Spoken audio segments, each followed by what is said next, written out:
नमस्कार, Bharat express MP digital में आपका स्वागत है। मैं हूं हरशंकर कुमार। मध्य प्रदेश में वैसे तो पिछले लगभग 20 साल से बीजेपी की ही सरकार है, लेकिन 28 नवंबर 2018 को वो तारीख है जब 5 साल पहले मतदाताओं ने राज्य में बड़ा उलटफेर कर दिया था। 11 दिसंबर 2018 को जब वोटों की गिनती शुरू हुई थी तो पूरे देश की नज़र इस राज्य पर थी। कांग्रेस ने मध्य प्रदेश की सत्ता पर वापसी की थी। हालांकि बाद में बीजेपी ने 15 महीने बाद इस सरकार को तोड़कर ज्योतिरादित्य सिंधिया की मदद से वापस सत्ता हथिया ली थी। 2018 से लेकर 2023 तक इन 5 सालों में मध्य प्रदेश में बहुत कुछ बदला है। 2018 के मध्य प्रदेश विधानसभा चुनाव का परिणाम चौंकाने वाला था। कांटे के मुकाबले में काउंटिंग रात तक चली, उसके बाद भी संशय की स्थिति बनी रही। अंत में काउंटिंग पूरी हुई। अंतिम नतीजों में कांग्रेस को विजयी घोषित किया गया। हैरानी की बात तो यह थी कि बीजेपी का वोट शेयर ज्यादा था, लेकिन सीटें कम थी और वहीं कांग्रेस कम वोट शेयर के बावजूद सत्ता पा गई। उस चुनाव में एमपी में कुल 75.2% वोटिंग हुई, जिसमें से बीजेपी को 41.6% वोट शेयर के साथ 109 सीटें मिली, जबकि कांग्रेस ने 41.5% वोट परसेंटेज के साथ 114 सीटें हासिल की।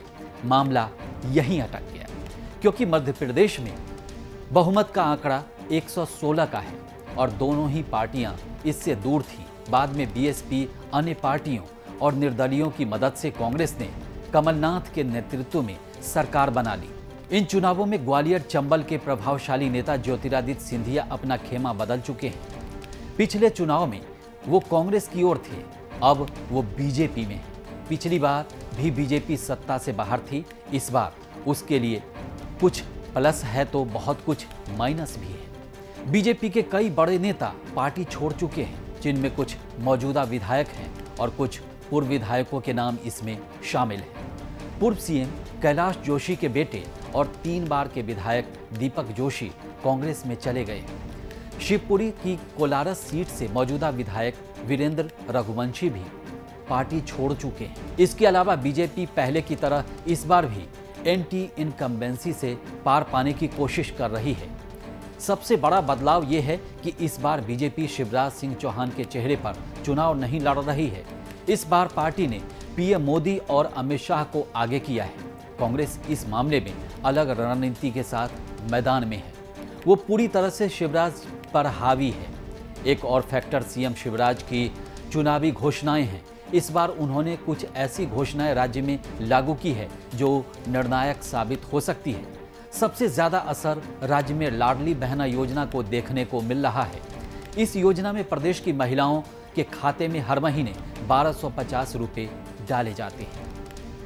सीएम शिवराज ने 1250 रुपयों को 3000 रुपये तक देने की बात कही है और उन्होंने अपने चुनावी भाषण में जनता से वादा भी किया है, लाडली बहनों से वादा किया है कि वो इसे बढ़ाकर 1250 रुपये को बढ़ाकर हर महीने 3000 तक कर देंगे। जनता के दिमाग में कहीं ना कहीं ये चीजें भी चल रही है। अब मध्य प्रदेश का चुनावी ऊंट किस करवट बैठेगा, इसके लिए 3 दिसंबर तक का इंतजार करना होगा।